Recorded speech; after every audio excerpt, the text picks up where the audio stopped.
Hey guys, and welcome back to Rage Gaming and more Season 4 Necromancer. Today I've turned my attention at last to pits, the place where we're farming masterwork materials to get our gear as upgraded as possible. The thing is, you don't need to clear very high tier pits to get what you need for that. I don't think most people are going to push insanely high.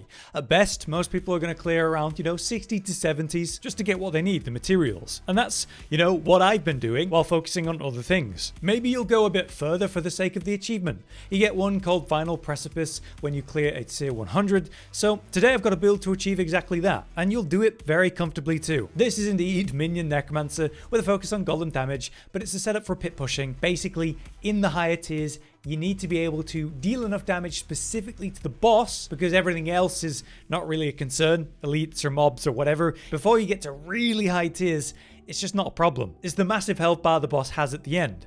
But also, you need to have high enough damage reduction, survivability to deal with what's coming. The final boss itself, just in terms of its mechanics, it has 3 echoes that use these ridiculous attacks that will one-shot most anyone. So you need to make it to the end to fight the boss as quick as possible, and you need to end the fight with the boss as quick as possible while having enough survivability on top. Now, compared to my boss killer build, which dropped blight in favor of corpse explosion, we've made a similar swap. The reason that corpse explosion is so good, even better than running blight, is the sustained DPS it provides. Sure, you hit bigger burst numbers with blight, but those burst windows come significantly less, meaning that's less damage overall. But how are we going to achieve higher survivability while maintaining this corpse explosion blightish effect? Well, it's by running Blood Mist, which when you are running the explosive mist aspect will automatically trigger corpses while you're in the Blood Mist. And by doing that, that also reduces the cooldown of Blood Mist, so it's incredibly synergistic. You still have to commit to actually putting the points into Corpse Explosion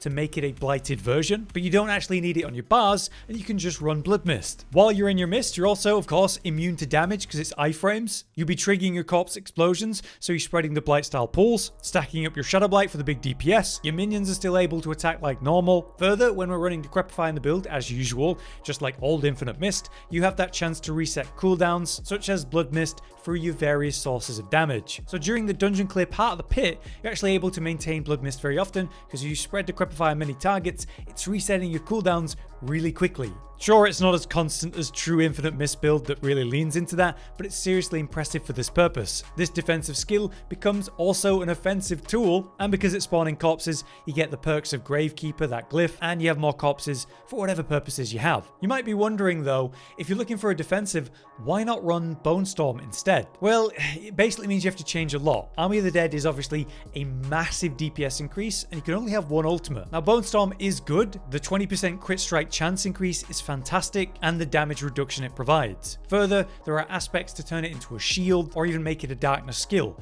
but I feel those things are necessary to make the changes. So it's a bit more aspect demanding. You're also giving up one of your main DPS tools. Basically, it's a very invasive swap, and I do think there's value in it, and I will be testing it, but let's continue into the other things I've been considering. I've also had to make a change with a vital DPS related aspect. There is Inner Calm, which can be up to a 30% times increase to damage if you're standing still for 3 seconds. That's part of the boss killer build because that's very easy to do against the tormented bosses. Testing this though against the pit bosses, big problem to do that. At best you're able to stand still for a second or two, then Blood Mist to extend that buff trigger. The issue is the pit bosses have a lot of mechanics, and the echo mechanics on top, which means you have to run around and avoid those a lot. So when you're overly worrying about standing still, the boss mechanics absolutely can catch you, and so it becomes very invasive and almost like a dead aspect. Meanwhile, the other option, which I've chosen to run, is Grasping Veins. And I also don't massively like this either. As you can see, it provides 25% extra crit strike chance, which is great, and then also in theory, big critical strike damage increase. So why would this be bad? Well, your minions get the crit strike chance, but not the crit strike damage for some reason. I think it's because part of that crit damage is a debuff on the enemy rather than like a buff to yourself like the crit chance, which would then apply to your minions. So because they're not getting that strike damage, I don't think this is nearly as good as it might appear. Still, the many other options you have in this slot are just underwhelming compared to those two, and in my experience, Grasping Veins was less invasive on my gameplay. Overall though, I'm happy with the simple changes I've made from the boss killer build to make this fit for high pit pushing. You can obviously take this to boss killing and do very well even so. And I've cleared a tier 101 with no major issues. And I expect to push this further in the coming days. I think most people are going to go to maybe 100 max for the achievement. But after that, because there's no real reason to go any further other than you want to, it gets way harder. And it means you need to start using gimmicks like the silly games of the pit, such as avoiding pits when you see, oh, no, it's got that boss, I'm not doing it, double stacking potions, and other stuff that I'm not a massive fan of, but it is what it is. That's how you progress the pit after a certain point. But now let's cover everything I've got going on in this build so you can try it. Right, so here's a quick rundown of the Book of the Dead. We are doing Skeletal Warriors with Reapers still for upgrade 2. We're going to need lots of corpses, and this is going to generate a ton, and we get damage bonuses from the Paragon thanks to Gravekeeper as well. Skeletal Mages is still Shadow. We want them as Shadow to, help generate Shadow Blight stacks. And then upgrade 1 is just a phenomenal DPS increase. And then for Golem, it's of course Blood, but it's between upgrade 1 and 2. Upgrade 2 is a massive 50% times increased damage while the Golem is healthy, and it should be pretty much the whole time. But upgrade 1 is an incredible piece of damage reduction. Absorbing 30% of damage you would take, it goes to the Golem instead. Things that would kill you or otherwise, this could be life-saving literally. I'm sure there will come a time very soon, in these higher pits where I'm just going to have to get that damage reduction, but I'm going to try run upgrade 2 as long as I can. So that's where I'm at with that. Next, we have the skill tree. We're going to spend 2 points anywhere here. It does not matter to bring us down to the next part where we're going to go 3 out of 3 huge flesh. Unfortunately, we need to spend 1 more point to get down here. So out of the 1 point that you put anywhere here, there is one thing that technically helps, and that's 3 extra essence. It is basically irrelevant, but it's the best thing we can take. I got comments about this on my last build suggesting this, and yeah, it's a good idea. On the next part of the tree then, we of course are running Blood Mist, so we've got to pick it up, we're going to enhance it and take it to Ghastly. This means it's generating lots of corpses. That is certainly handy. The other option is to give crit strike chance for 4 seconds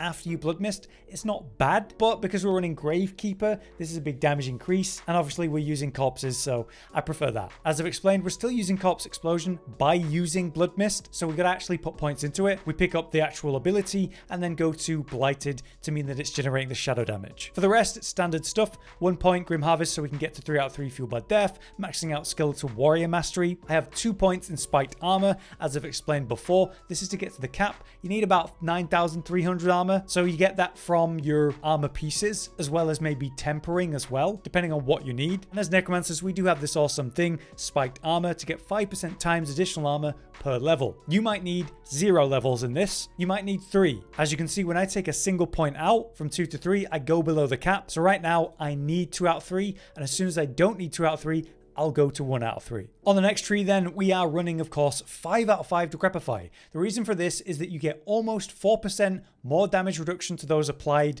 to Decrepify compared to 1 level in this. That damage reduction makes a big difference. Also, it massively improves the slow, which is nice for the dungeon clear part. Obviously, take Abhorrent for the cooldown bit, and then we max out everything else as usual. Skeletal Mage Mastery, Amplified Damage, Death's Embrace, and Death's Approach. On the next part of the tree then, we got 1 point in Corpse Tendrils, going to Plague for the vulnerable gen, and of course maxing out Necrotic Carapace so that when we generate corpses, we also get that Fortify. Then we have the ultimate tree where we've got Army of the Dead just to prime. If your minions are dying a lot, Supreme is nice, but you probably won't need this. And we max out Golem Mastery, Inspiring Leader, and Hellbent Commander as usual. For the key passive, it's still Shadow Blight, a very important thing to have.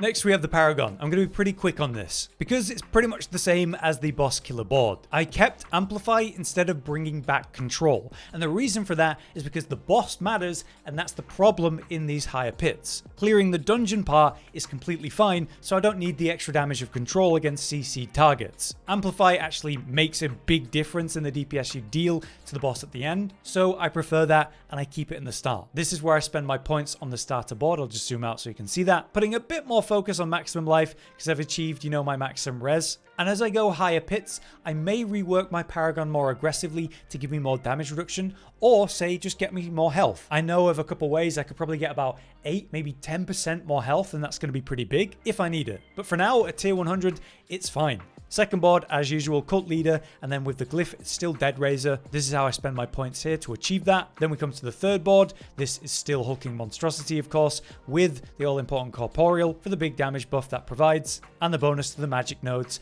which will buff the golem damage. Make sure to come down to pick up Frenzied Golem and the attack speed nodes, and we can snag 2 points into Borrowed Strength on the way out to the next board. The next board is still Scent of Death for the big damage reduction, and it is still, of course, Golem, which is really important here because we want as much willpower on the board that we put this on. Scent of Death is just a very good willpower board, so we can get 54 there, which is a lot more Golem damage. On the way through, we can also snag Ruin, because why not? Bringing us to the next board. This is, of course, Flesh Eater for the major damage increase this provides when we consume 5 corpses. The glyph on this one is still Gravekeeper then, just min-maxing the dexterity. We don't need to go high on this. This also gives you a buff to the rare nodes within range, which is quite nice. Just means a bit more extra resilience and damage to elites. We work our way up to the next board through Stifle, more crit strike damage because of that. And again, this is the dump board where we just want a glyph socket, and Bloodbath is great for this because it provides the hardened red node, and we are fortified quite a lot, so it's more damage during that. It's also good as a dex board, so we have a dex glyph, which is essence